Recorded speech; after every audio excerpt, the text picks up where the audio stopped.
I have the honor now of recognizing the remarkable contributions that two amazing individuals have made to our field. The NASAA Awards program recognizes exemplary leadership and showcases the best practices of state arts agencies and regional arts organizations. This year, I am proud to present these two NASAA awards. The Gary Young Award is awarded to that inspirational executive director who embodies leadership, creative thinking, and whose work has had a significant impact on the field. And NASAA's Distinguished Public Service Award, which honors an outstanding chair or council member whose advocacy and leadership makes a real difference for the arts in his or her state and around the country. You can learn more about this year's award winners on NASAA's website, and I think you'll agree that this year's honorees are truly exceptional. So I'd like to begin by introducing my friend and colleague, Gary Gibbs. To those of you who are not from Texas, Texans can seem like a strange lot. But Gary wears his Lone Star lightly and is very gentlemanly, as many of you know, and refrains from bragging. Although he does have a lot to brag about during his tenure at the Texas Arts Commission.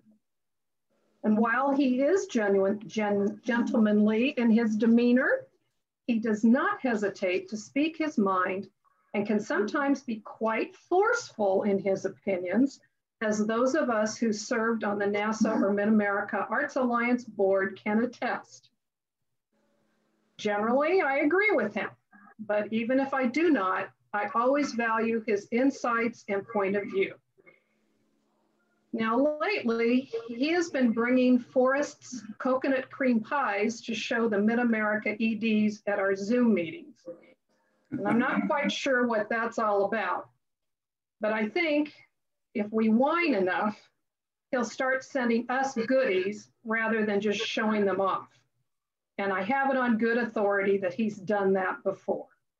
So Gary, I'm going to turn it over to you for a few words, and you have my heartfelt congratulations.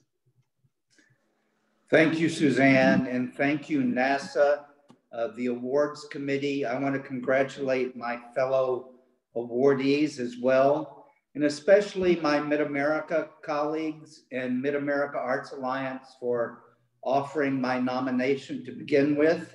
As Suzanne alluded to, I like to run a tight meeting, so I'm going to talk really quickly here because there are lots of folks that I credit with helping me, and as a result, it's ended up with me having this great honor. And I want to start, first of all, with the commissioners at Texas Commission on the Arts. They hired me from a completely different field than government arts agencies. Not sure they knew exactly what they were doing, but I left a completely different career and came to the state arts agency here in Texas. And as you know, Texas is a huge state, but our arts agency has been relatively small in per capita funding. So when I arrived, I immediately wanted to initiate change and do all these kinds of things. And my amazing staff very tenderly took me to the side and said, Gary, we appreciate that enthusiasm and those ideas, but this is state government and you have to follow the rules. And so I credit my staff, my amazing staff and colleagues, with guiding me through those early years, and they continue to guide me today on best practices to serve the arts community in Texas. And then, as Suzanne also talked about, I had the great opportunity to serve on the board of NASAA for several years, including assuming the presidency of the board during a very important time in NASAA's history. during a transition time when a long tenured CEO left the organization. And I want to thank the NASA staff that I worked with during that time, particularly Kelly Barstate, because we never once let the ball drop. We just continued with the work as we sought a new CEO.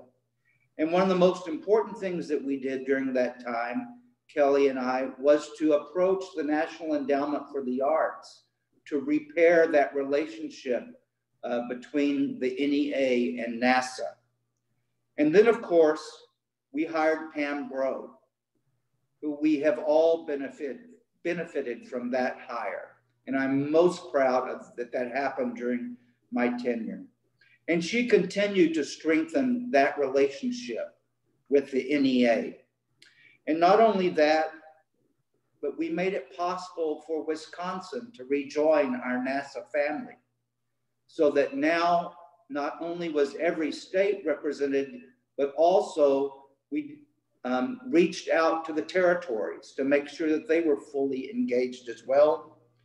And we began our first work in DEI while I was still serving on the board. And I'm very proud of that effort and how that has progressed since my time leaving the board. When I look at the list of awardees of the Gary Young Award, I am so impressed with all of the accomplishments of my colleagues, many of whom I know, several of whom are still active in the field. And so I'm honored to be accounted in that group. And then I'll close by talking about those coconut cream pies. I want to thank my partner, Forrest, who supports me in all of this work and has been known to send things to the NASA office to help keep spirits up as well. So with that, Suzanne, thank you very much again to the committee and to NASA for this great honor, and I will cherish it. Thank you. Gary, thank you for those lovely words, but I noticed that you did not say anything about sending Forrest sweets to the Mid-America EDs. Yeah, you're just laughing. All right, we can talk about that later. If we were together in person, this is when I would present you with a certificate and a wonderful work of art. And both of those items you will be receiving soon. Hopefully they will pass in the mail with a bundt cake or something else. Now, it is my pleasure to introduce Nola Ruth, also a friend and colleague. When I started at the Nebraska Arts Council many years ago, I had no real concept of what a local arts agency was. I quickly learned that they are a vital conduit of arts activity, particularly in rural states like mine, and that they made public value of the arts an accepted fact. And again, that's something that we take for granted today, but at that time, not necessarily. In our part of the world, Nola Ruth, along with Janet Brown from South Dakota and Ellen Morgan from Kansas, were the local arts agency rock stars. And Nola took her community development creds with her as she hopscotched to the state arts agency world, where her political savvy and can-do attitude has been a critical asset to the Missouri Arts Council. And I've been an acolyte, gratefully receiving her wisdom ever since. Nola, I'm not a vodka person, so I do not have a Kettle One here to toast you, but that round is on me the next time we're together. So okay. Nola, you have the floor. Okay, thank you, Suzanne. And I'm looking forward to that martini. My intro is very much like Gary's. I need to thank everybody, NASA, the Missouri Arts Council, my fellow council members, the people who nominated me, the people who supported me. And actually, when I look back over 40 years, and I got to tell you, that's really a chore to condense 40 years down into 350 words. But when I look back, the thing that really lives with me is how impressed I am about the passion that everyone on every level in the arts has to deliver the arts to the people of this country. And that goes from the smallest community to the largest and to the nation. And it has been a real joy in my life to have a fulfilling career. And it has been a blessing to serve with all you wonderful people. So thank you very much for this award. It really does mean a lot to me. Thank you, Nola. You too will be receiving a work of art and a NASA award certificate sometime in the near future. And again, I want to extend congratulations to both of you. And I can see that the chat is kind of heating up here with those congratulations. So please continue.